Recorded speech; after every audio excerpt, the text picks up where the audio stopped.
사랑하는 국민 여러분, 존경하는 국민의힘 당원 동지 여러분, 대선이 불과 47일 앞으로 다가왔습니다.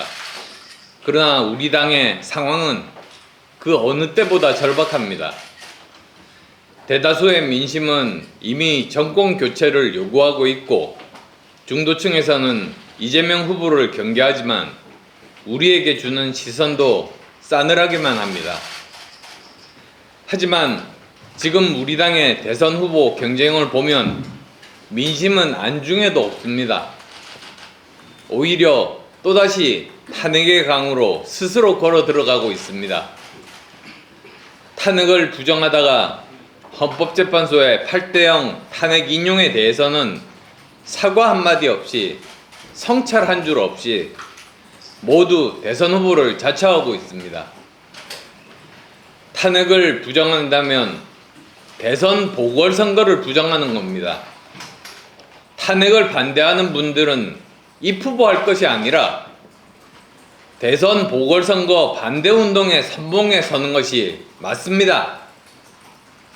제발 국민 앞에 부끄러운 줄 아십시오. 반탄 후보가 우리 당 대선 후보로 뽑히면 대선은 필패입니다. 어제 우리 당 대선 후보 경선 토론회는 그야말로 가관이었습니다. 마치 당대표 경선 토론회라고 봐도 무방할 정도였습니다. 죽음의 조라고요? 당을 죽이는 조였습니다. 특히 나경원 후보, 윤석열 전 대통령을 끌어들이지 말라고 하셨죠. 윤 전 대통령이 본인에게 대선에 나가라고 하셨다면서 흘리다가 토론에서는 막상 불리하니까 윤 전 대통령을 언급하지 말라니 달면 삼키고 쓰면 뱉는 것도 이 정도까지는 못합니다. 그리고 헌법재판소에서 탄핵 각하를 외치던 분이 탄핵이 인용되자마자 대선판에 뛰어든 모습 당원들은 다 기억하고 있습니다. 그 말과 행동이 지금 어떻게 정당화됩니까? 모렴치의 끝입니다. 하물며 윤석열 정부에서 장관을 지내며 비상계엄을 사실상 옹호하던 분은 헌재가 위헌을 선언한 뒤에 단 한마디 사과도 없이 대선에 출마했습니다. 국가 비상사태를 빌미로 민주주의를 위협했던 그 입장을 그대로 유지한 채 국민의 표를 구하겠다는 것이 부끄럽지 않습니까?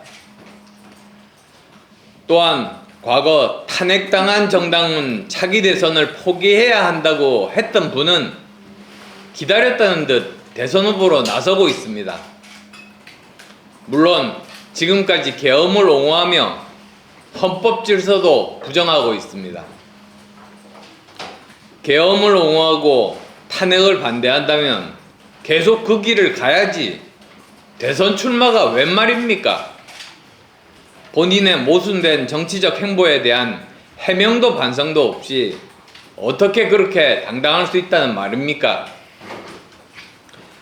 또한 윤 전 대통령의 후광으로 장관과 비대위원장을 거쳐서 대선에 뛰어든 정치신인, 한 번도 본인의 선거를 치러보지 않은 분이 당의 간판이 된다면 국민께서 말씀하실 것입니다.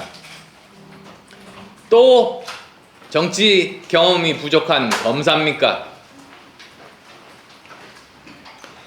이 모든 후보들은 이번 대선에 어떤 명분도 자격도 없습니다. 헌정질서 파괴의 책임에서 자유롭지 않다는 점, 그리고 반성도 사과도 국민 앞에서 설명조차 없다는 점, 갈팡질팡 우왕좌왕, 소신도 실력도 없다는 점입니다. 그런 후보들이 지금 우리 당의 얼굴이 되어야 합니까?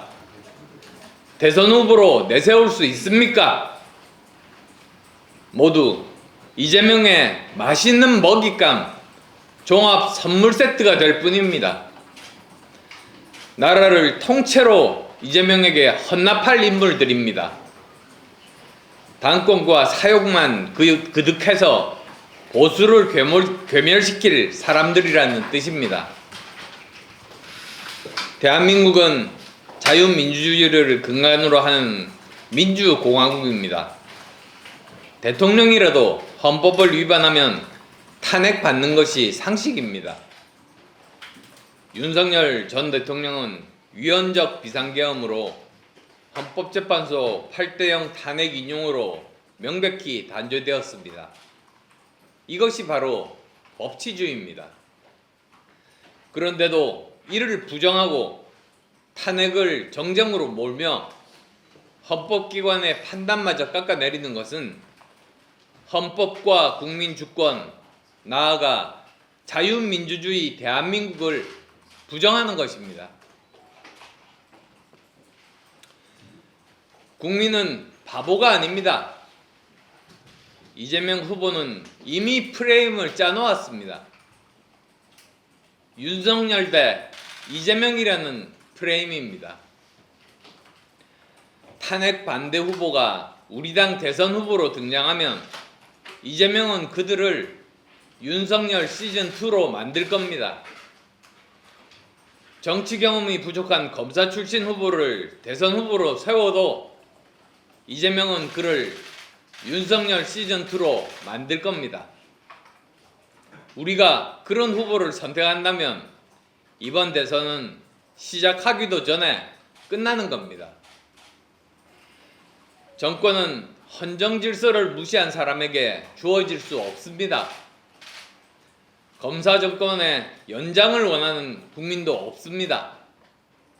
탄핵 프레임, 윤심 프레임, 계엄 프레임에 갇힌 후보로는 절대로 이길 수 없습니다. 다시 묻습니다. 이재명을 정말 꺾고 싶으십니까?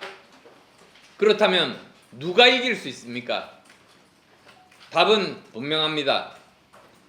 탄핵의 프레임에서 자유롭고 윤심이나 검사 정치 프레임에 갇히지 않는 후보, 도덕적으로 깨끗하고 중도와 수도권에서 확장성을 갖추고 청년 세대와 함께 미래를 이야기할 수 있는 후보, 과거를 다루는 법률가가 아닌 미래를 다루는 과학자이자 경영자, 그 유일한 후보가 바로 저 안철수입니다.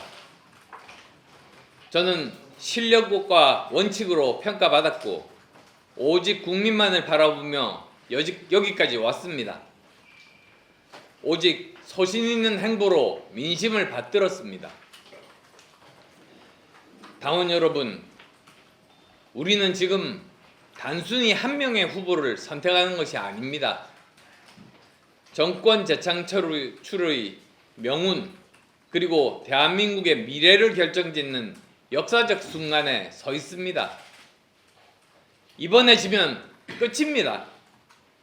정권은 이재명에게 넘어가고 우리 당은 막강한 국회 권력과 대통령 권력의 양날의 칼에 완전히 주저앉게 될 것입니다.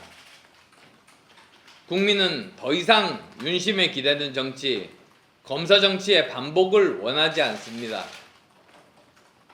정권을 지킬 수 있는 후보, 중도를 설득하고 수도권에서 승리하고 국민의 신뢰를 다시 얻을 수 있는 후보, 그 후보는 단 하나, 저 안철수입니다. 저는 누구의 힘도 빌리지 않았습니다. 오직 국민의 뜻을 믿고 상식과 원칙의 길을 걸어왔습니다. 이제 그 길의 끝에 정권 재창출의 승리를 향해 나아가겠습니다. 저 안철수는 우리 대한민국을 세계 3대 과학기술 강국으로 진입시키겠습니다. AI 기술 발전을 기치에 걸고 제2의 한강의 기적을 완수하겠습니다. 제가 꿈꾸고 있는 대한민국의 AI 고속도로는 전 세계의 지식 정보망의 중심이 될 것입니다. 대한민국의 미래 먹거리 저 안철수가 만들겠습니다. 부디 저 안철수에게 힘을 주십시오. 탄핵의 그림자를 끊고 국민의 마음을 다시 우리 당으로 되돌릴 수 있도록 저에게 마지막 승부를 맡겨주십시오. 정권의 재창출의 유일한 희망, 그 불씨가 꺼지지 않도록 저를 믿고 저를 선택해 주십시오. 당원 여러분의 단호한 선택이 자유 대한민국을 지켜내고 상식과 책임의 정치, 국민 통합의 시대를 여는 출발점이 될 것입니다. 저 안철수 그 길의 맨 앞에 서겠습니다. 끝까지 싸우겠습니다. 반드시 이기겠습니다. 정치 생명을 걸고 정권 재창출의 길을 걷겠습니다. 감사합니다.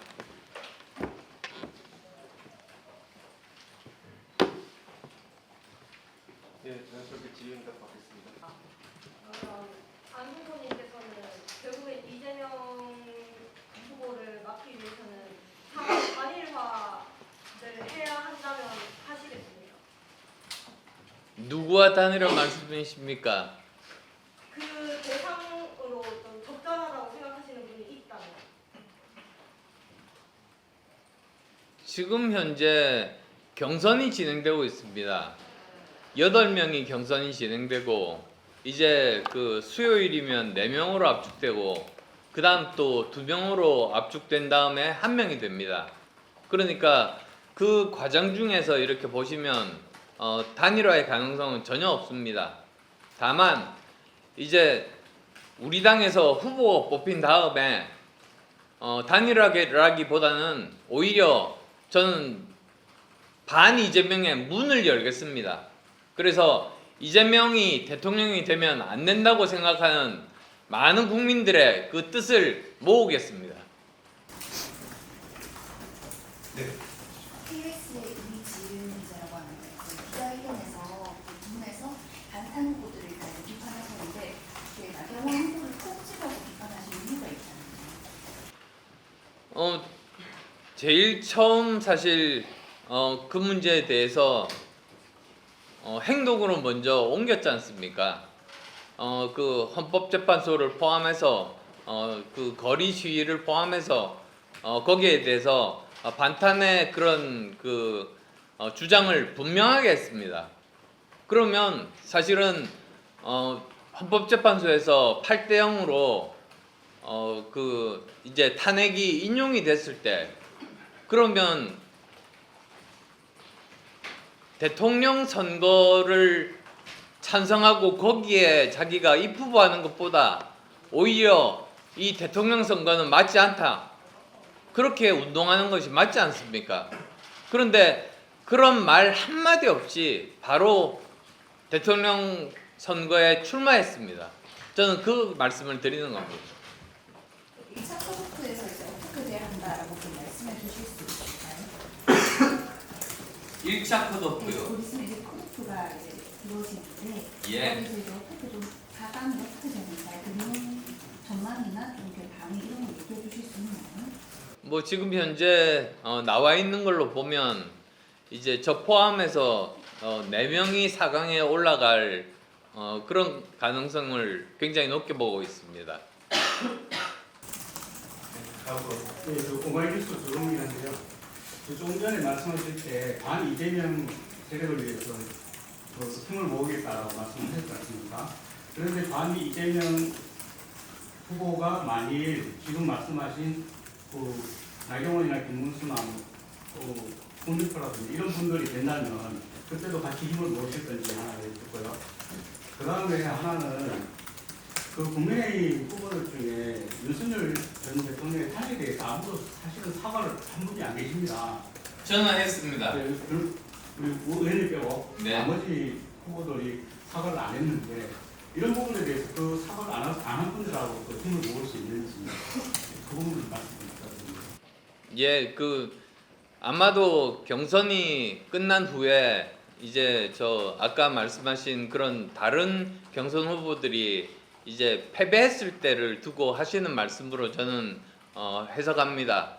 그럴 때도 비록 그 경선에서 패배를 했습니다만 여전히 그분들은 반 이재명 이재명 전 대표가 이제 절대로 대통령이 되면 안 된다는 생각은 똑같이 유지하고 있을 거라고 그렇게 생각합니다. 그래서 저는 그런 분들까지도 다 설득해서 함께 진영을 갖추고 함께 대항하겠습니다. 하나만 더 드리겠습니다. 지금 이재명 반 이재명 프레임으로 간다면 제가 볼 때는 사실 선거를 이기기는 좀 어렵다고 생각합니다. 그래서 이재명을 넘어서야 된다고 생각하는데요. 그런 방안이 사실 잘 안 보이거든요.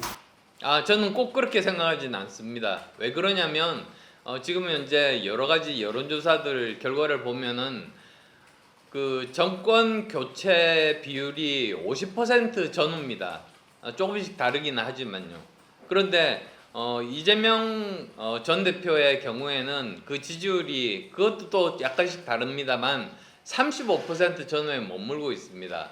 15% 정도의 그 국민들이 주로 이제 그 중도에 해당되는 분들인데 마음을 못 정하고 계십니다. 그래서 저는 그분들의 마음을 잡는 것이 이번 선거에서 필수적이다. 그래서 한 표라도 더 그 중도에 있는 분들의 표를 가져오는 쪽이 승리할 수 있다. 저는 그렇게 생각하고 그럴 자신이 있다는 말씀을 드리는 겁니다. 네. 경북일보에서 이재용 기자입니다. 이미 경선이 지금 시작이 됐잖아요. 예. 여기 후보로 참여하기 전에 이제 반탄 후보들에 대해서 이렇게 주장하실 수도 있었던 시기가 있었던 걸로 보이는데 지금 한참 경선이 진행 중인 상황에서 갑자기 이렇게 말씀하시는 이유가 좀 저는 사과를 할 줄 알았습니다. 사실 지금 자기가 이제 탄핵에 대해서 반대를 했지만 결국은 대한민국은 그 정말 헌법과 법치주의에 의거해서 헌법재판소에서 내린 판결을 존중을 해야만 한다. 그래서 자기가 이렇게 그 대선에 나오게 됐지만은 자기가 지금까지 했던 것에 대해서 사과한다고 저는 그것을 기대했습니다. 그런데 제가 모두에 말씀드린 내용이 바로 그 내용입니다. 저는 제가 대선 출마하면서 사실은 사과를 했습니다만 어느 한 분도 거기에 대해서 어떤 입장 표명이나 사과를 하지 않았습니다. 그것을 말씀드리는 겁니다. 평화뉴스 김영환 기자인데요. 윤 어게인 신당이 창당되려다가 또 무산되는 일도 있었고 대통령님께서도 아직 출당 조치가 안 되고 있고요. 당 내에서는 여전히 대통령 탄핵을 인정하지 않는 분위기가 강한데요. 이런 부분을 좀 후보님께서는 어떻게 뛰어넘으실 수 있을지 또 그런 부분에 대해서 어떻게 평가하실지 듣고 싶습니다. 결국 대한민국은 정말 민주공화국 아닙니까? 그리고 대한민국에서 정말로 중요한 헌법과 법치주의를 제대로 지키는 것이 중요합니다. 그래서 결국은 그 최종 정점에 있는 헌법재판소에서 8대 0으로 이렇게 그 탄핵이 인용이 됐다면 그것을 인정하고 받아들이는 것이 그게 진정한 민주주의 시민이라고 생각합니다. 그래서 지금은 저는 감정적으로 격앙이 돼서 거기에 대해서 감정적으로 받아들이기가 힘들겠지만 결국은 그분들도 다 대한민국의 민주 시민으로서 그것을 받아들일 거다. 저는 그렇게 생각합니다. 22일 날 사과표가 조정이 되는데요. 여론조사 분석에 따르면 앞서간 환자들 놓고 나경원 후보와 후보님이 적절히 고르겠다 이렇게 나오고 있어요. 이런 상황에 대해서 한 말씀 부탁드립니다. 나 후보가 어제 안본 영상에서 망해준지 안락하면 꼭 이런 식으로 비판하셨는데요. 관련해서도 한 말씀 부탁드립니다. 예, 제가 3년 전에 윤 후보와 단일화를 통해서 이제 여당이 됐지 않습니까? 여당 중진으로서의 혜택을 지난 3년간 본 분이 지금 나경원 후보입니다. 거기에 대해서 오히려 저한테 고맙다고 말씀하시는 게 그게 순서죠, 사실. 오히려 그런 것들은 다 무시하고 그거는 너무나도 당연하고 오히려 다 다른 이야기 하는 거 옳지 않다고 저는 생각합니다. 그리고 또 두 분이 이제 마지막 예. 각축적거리고 있는 상황에 대해서 상황에 대해서 사실 뭐 여론조사라는 것 자체를 여러분들 다 아시겠습니다만 거기에는 그 오차 범위라는 것도 존재하고 가장 큰 영향을 미치는 게 사실은 전체 국민 여론조사입니다.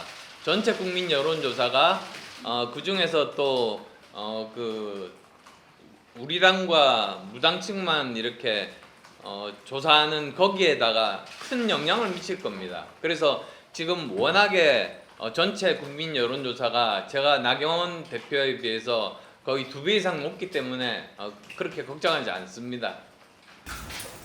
다음 분들.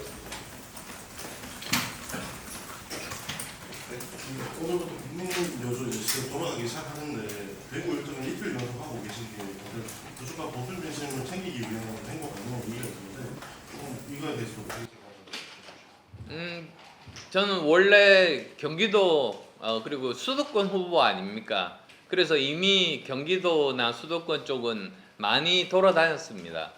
그리고 또 그다음 이 수도권만큼 많은 당원이 있는 곳이 바로 이쪽 대구 경북 쪽입니다. 그래서 또 이분들도 그만큼 또 많이 만나기 위해서 이렇게 다니고 있는 겁니다. 여기까지 하겠습니다. 감사합니다. 우리 마지막 말씀 하나 해주세요. 뭐 제가 여러 후보들 사실은 비판을 했습니다만 기본적으로 다 정치인의 자질들이 훌륭하신 분이라고 저는 알고 있습니다. 그리고 또 각자 전문성들도 가지고 있는 분들이십니다. 그런데 제가 비판하는 그 부분은 이번 탄핵에 관련돼서 이 보인 행동 자체가 앞뒤가 맞지 않는 그런 부분들에 대해서 국민들에게 아무 설명이나 또는 사과 없이 그냥 이렇게 아무것도 없었던 것처럼 지나간 그 일에 대해서 제가 비판을 하는 겁니다. 그러니까 특히 이제 누구인지 제가 이름은 실명은 거명하지 않겠습니다만 세 분 같은 경우는 탄핵에 반대했습니다. 그런데 헌법재판소에서 8대 0으로 이제 판결이 났습니다. 그러면 거기에 대해서 당연히 자신의 입장을 이야기를 해야 되는 것 아닙니까? 자기가 그 판단한 것이 틀렸다. 국민께 죄송하다. 그렇지만 이번 새롭게 대선이 시작이 되니까 거기에서 최선을 다하겠다. 그거는 저는 상식적으로 당연히 저는 말할 거라고 생각했습니다. 그런데 어느 누구도 한 사람도 그 이야기를 하지 않았기 때문에 거기에 대해서 비판을 하는 겁니다.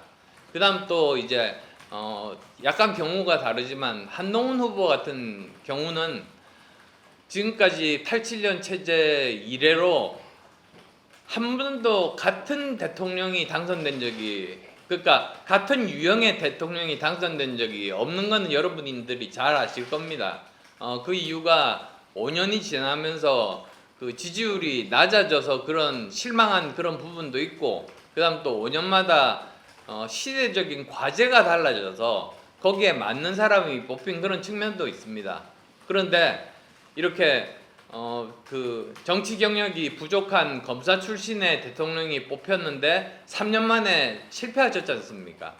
그런데 또 정치 경력이 부족하고 정치에서 뭐 한 번도 사실 성공하지 못했던 승리하지 못했던 검사 출신 후보를 또다시 뽑아서 제2기 검사 정권으로 만들 가능성은 저는 제로다.